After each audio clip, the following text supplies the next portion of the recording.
Masters. हम 9th सप्ताह में पहुंच चुके हैं। 9th week of unified course, सच्ची इच्छाओं का दावा।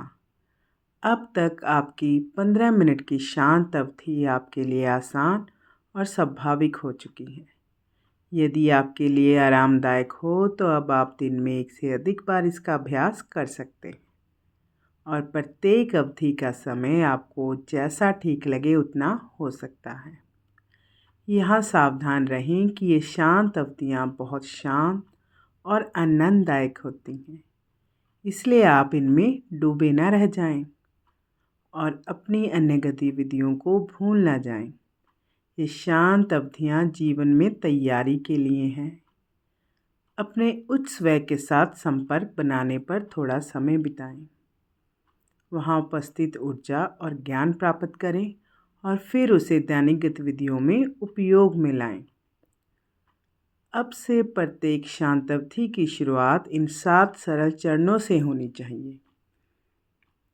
आराम से बैठें, आंखें बंद करें और अपने हृदय से समस्त सृष्टि में संपंदित हो रहे प्रेम पर ध्यान केंद्रित करें। नंबर 2, अपने आभा मंडल को सभी बिन बुलाए प्रभावों से मुक्त करें और अपने आसपास के सभी विचारों को प्रकाश भेजें। नंबर 3, अपने उच्च स्व को छोड़कर सभी के लिए अपने आभा को बंद कर दें। नंबर 4, ईश्वर के कुछ गुणों के बारे में सोचकर उन गुणों को अपने गुणों के रूप में पहचान कर ईश्वर के गुणों के साथ एकाकार हो जाएं।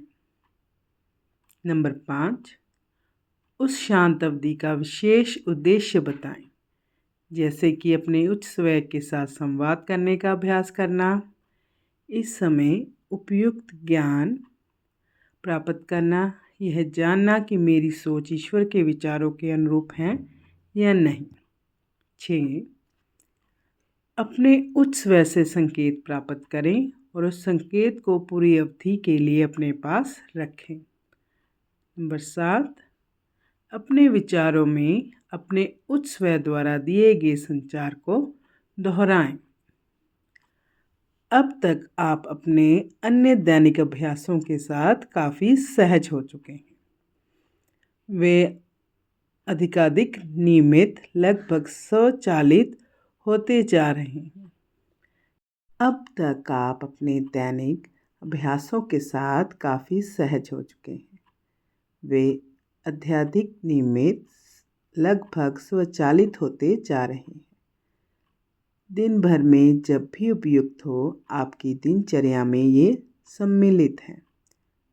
नंबर 1, जब भी आप भीड़ में, बीमारी के पास या किसी नकारात्मकता में जाएं, तो अपने उच्च स्व को छोड़कर बाकी सभी चीज़ों के प्रति अपने आभा को बंद कर लें।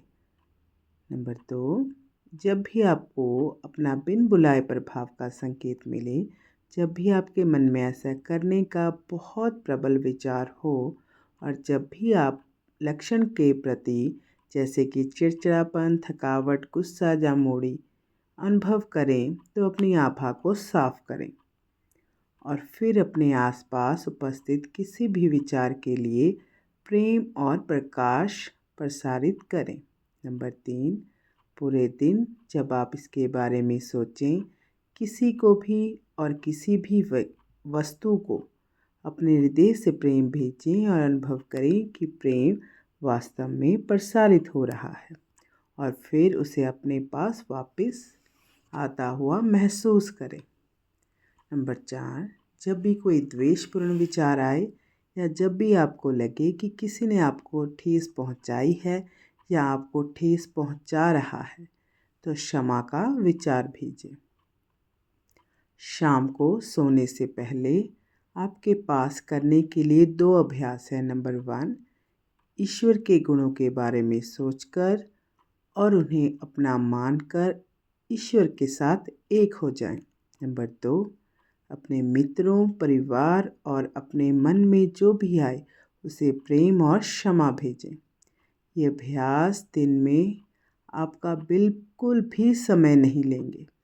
वे सिर्फ विचार हैं। वैसे भी आप हर समय सोचते ही रहते हैं। अब आप विचारों के सामान्य शोर की जगह इन प्रेमपूर्ण उपचारकारी सुरक्षा संबंधी विचारों के बारे में सोचेंगे। पिछले सप्ताह की समीक्षा से पहले आपने अपने उच्च स्वर से अपने उन विचारों के बारे में संवाद किया जो ईश्वर के विचार के अनुरूप नहीं है। आपने अपनी सोच के उन क्षेत्रों की एक सूची बनानी शुरू की जिसमें सुधार की आवश्यकता है। जल्द ही आप अपनी सोच, चेतन और अवचेतन को सही करने की एक बहुत ही सुनिश्चित सुरक्षित विधि को प्रारंभ कर देंगे। इस सप्ताह आप एक और सूची शुरू करने जा रहे हैं, अपनी इच्छाओं की एक सूची। आप क्या अनुभव करना चाहते हैं? जब भी आपने अपनी इच्छाओं और आवश्यकताओं के बारे में सोचा तो आपने उन्हें अधिकतर अपने निचले आत्म के सुविधाजनक दृष्टिकोण से देखा। आप में अपनी सर्वज्ञ बुद्धि के दर्शन का अभाव था।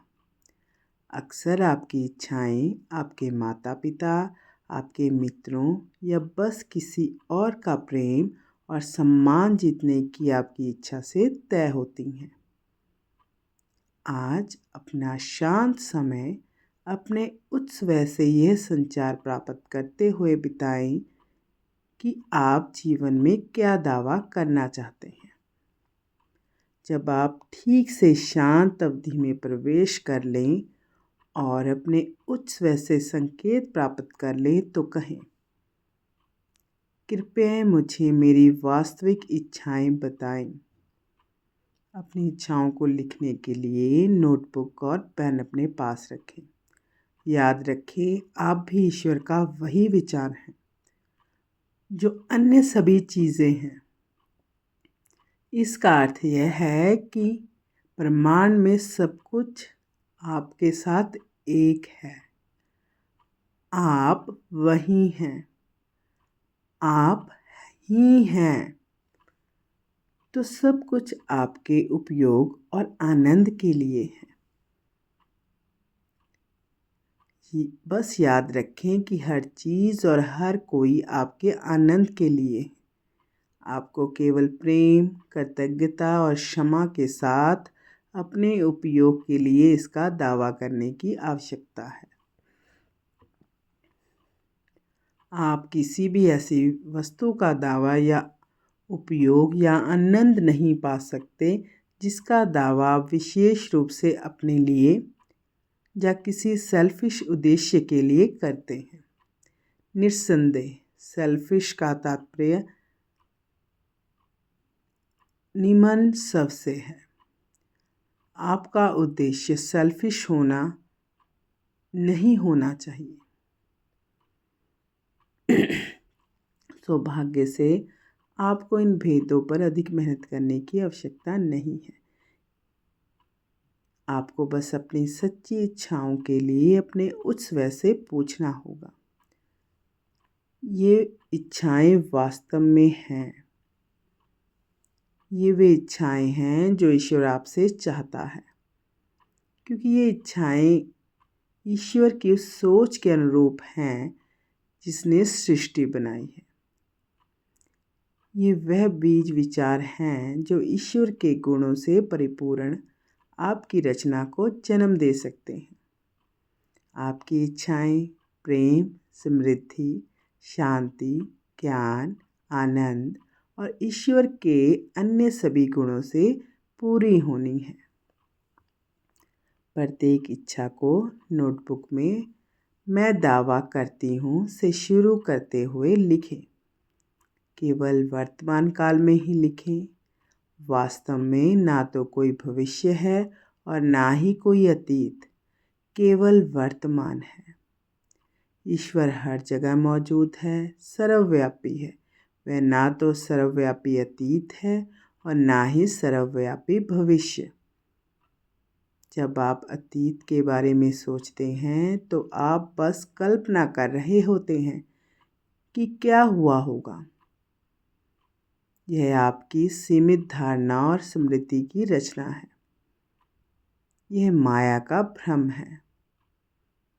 भविष्य भी आपकी कल्पना है कि अतीत जैसा आप सोचते हैं कुछ बदलावों के साथ खुद को दोहरा सकता है।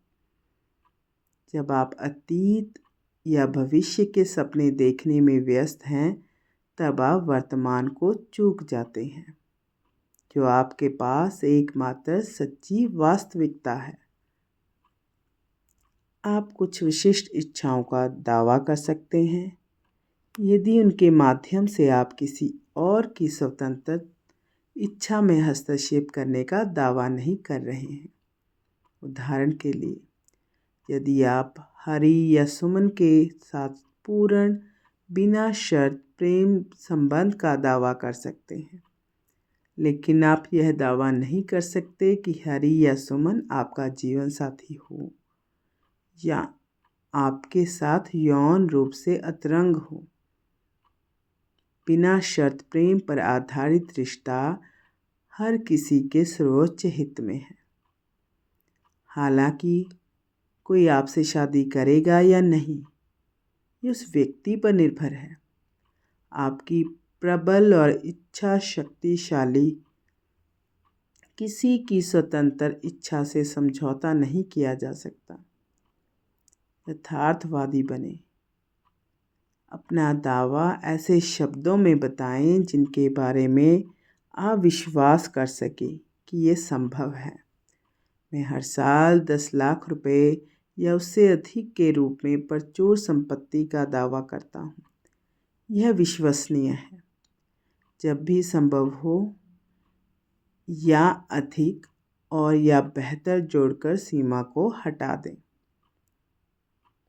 अपने शांत समय के बाद अपनी सच्ची इच्छाओं की सूची की जांच करें। इसकी तुलना उन विचारों की सूची से करें जिन्हें आपको सही करना है।